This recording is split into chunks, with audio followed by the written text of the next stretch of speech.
Всім добрий день! Покажу, що в нас є в наявності. Є для печінки фітофорте, є нефрофлор для нирок. Це просто неймовірне таке покращення функції нирок і сечовивідних шляхів.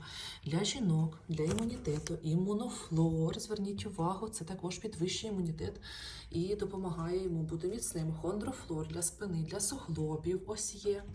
Також амінокомплекс, сидаформула, кордіцепс наш, апітонфіто з хвоєю.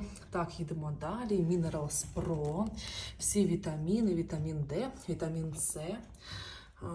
Для серця, от багато, тобто всього є в наявності. От такий обзор, хто ще сьогодні не був в офісі, от якраз подивитися на відео. І крема для рук, я пізніше ще одне відео випущу, покажу, як мені дуже допомогли саме ці крема.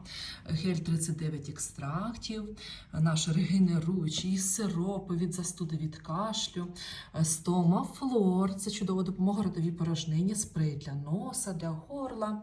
От дивіться, екстракти, апітонфітосхою, це обов'язково. І всі наші екстракти, ось дуже багато їх, багато що в наявності.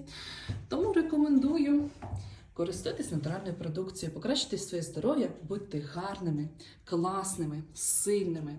І всього вам доброго!